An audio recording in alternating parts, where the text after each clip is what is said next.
ત્યાં આગળ રંગ જોવા મળી રહ્યા છે। ફરીથી અમારા સહયોગી દીક્ષિતા પાસે જઈશ।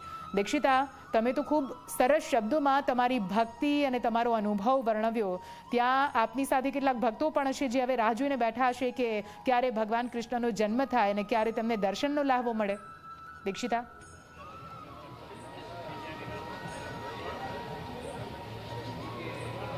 બિલકુલ નિધિ, 11 વાગ્યા 11:30નો જે સમય થઈ ગયો છે, હવે ધીરે ધીરે થોડા ભક્તો છે તે લોકોને અંદર આવવા દેવામાં આવે છે, કારણ કે ભક્તો પણ અધીરા બન્યા છે। 3 કલાકથી તે લોકો રાહ જોઈ રહ્યા છે અને એક તરફ વરસાદનો પણ માહોલ હતો, એટલે ભક્તો છે હવે એક જ ઝલક જોવા માંગે છે અને તેમના મોઢા પર એક જ ખાલી નામ છે, દ્વારકાધીશનું। જેટલા ભક્તો અહીંયાથી જઈ રહ્યા છે એ માત્ર ને માત્ર જય દ્વારકાધીશ બોલી રહ્યા છે અને એ જ સાથે અંદર પણ ભગવાનને જે શૃંગાર છે તેની શરૂઆત થઈ ચૂકી છે। મેં આપણે પહેલાં અને વારંવાર હું કહી રહી છું, રાજાને મળવું હોય તો દ્વારકામાં આવવું। આ બધા જ લોકો છે રાજાને મળવા માટે આવ્યા છે, તેમના દર્શન કરવા માટે આવ્યા છે, તેમની એક ઝલક જોવા માટે આવ્યા છે। ઘણા બધા ભક્તો છે અહીંયા ઊભા છે અને તેમની પાસે જઈશું, તેમની પાસે તેમને પૂછીશું કે તે લોકો ક્યાંથી આવ્યા છે અને તે લોકો આવ્યા પછી તે લોકો ભગવાન પાસે આજે શું માંગ કરવાના છે, કારણ કે 12 વાગે જ્યારે ભગવાન ધરતી પર આવશે, તેમનો જન્મ થશે અને ત્યાર પછી ભગવાને જ્યારે જે ઉપદેશ આપ્યા છે તે તો આપણે સૌ કોઈ જાણીએ છીએ।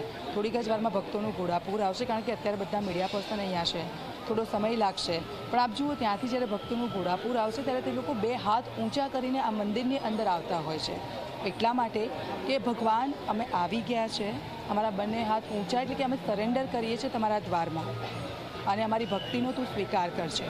નતમસ્તક થશે અને અનુભૂતિ એવી જ થશે। આખા દેશભરમાં આજે જન્માષ્ટમીની હર્ષોલ્લાસ સાથે જ્યારે ઉજવણી થઈ રહી છે, ઘરે ઘરે નંદ ઘેરા નંદ ભયો, જય કનૈયા લાલ કી, એ રીતનો નાદ સંભળાશે। કૃષ્ણ મંદિરોમાં આજે મટકી ફોડવામાં આવશે અને કૃષ્ણ ભગવાન તેમના ઘરે જન્મ લેતા હોય એવી રીતે દરેક ઘરે ઘરે લોકો લાલાની પૂજા કરશે, મિષ્ટાનમાં તેમણે મિશ્રી અર્પણ કરશે, માખણનો ભોગ ધરાવશે, પંચામૃત અર્પણ કરશે અને હું મારા ભગવાનને શું આપું કે જે આજના દિવસે તેઓ ખુશ થઈ જાય, મારી ભક્તિને સ્વીકાર કરે।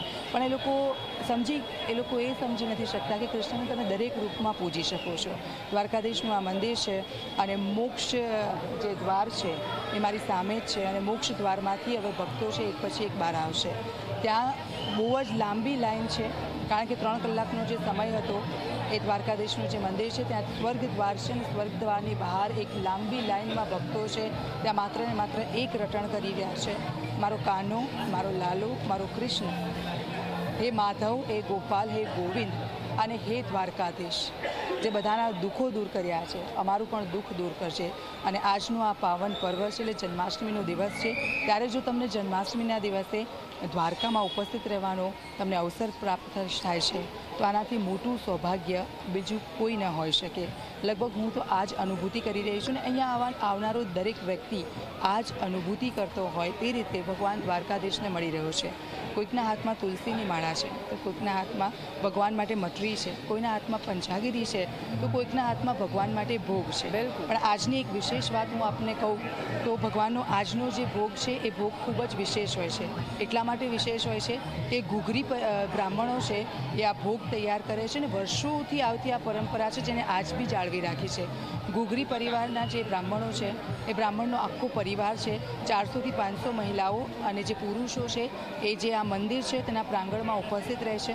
સવારથી સાંજ સુધીના જેટલા ભોગ ભગવાનને ધરાવવામાં આવે છે એ ભોગમાંથી બહારની કોઈ પણ વસ્તુ છે એ ભગવાનને અહીંયા ધરાવવામાં નથી આવતી, પણ એ જે ઘૂઘરી બ્રાહ્મણો છે તેમના હાથથી જે બનાવવામાં આવે છે એ પછી એમની જે ગાયો હોય તેનું દૂધ કાઢીને માખણ તૈયાર કરવું કે પછી એમની જે ગાયો હોય એમના દૂધમાંથી ભગવાન માટે પંચામૃત તૈયાર કરવું, અભિષેક તૈયાર કરવું, એ બધી વસ્તુઓ તે લોકો ઘરમાં જ તૈયાર કરે છે।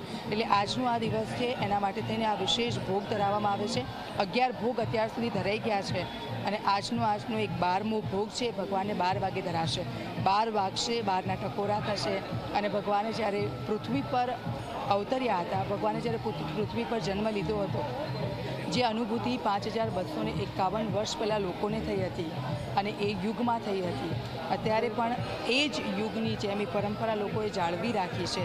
કારણ કે અત્યારે પણ આપ જુઓ, કોઈ દિવસ દ્વારકામાં આ સમય દરમિયાન વરસાદ આટલો બધો નથી હોતો, પણ આ વખતે કંઈક અલગ જ માહોલ જોવા મળી રહ્યો છે અને જે રીતે રેડ એલર્ટ આપવામાં આવ્યું છે અને બધાની વચ્ચે થોડો ઘણો વરસાદે વિરામ લીધો છે કે ભક્તો છે ભક્ત અને ભગવાનનો સંગમ થઈ શકે, ભક્તો છે એ ભગવાનને શીશ ઝુકાવી શકે, ભક્તો ભગવાનના ખૂબ સારી રીતે દર્શન કરી શકે તે પ્રમાણે અહીંયા માહોલ પણ ઊભો થઈ રહ્યો છે. આપ જુઓ જે શોભાયાત્રા છે, લોકો આવી રહ્યા છે ઢોલ નગારાના નાદ સાથે, લોકોનો ઉત્સાહ બિલકુલ ઓછો નથી થયો, ગરબે ઝૂમી રહ્યા છે અને હવે તો બિલકુલથી ઝલક જોવા દીક્ષિતા, એટલે અમારી સાથે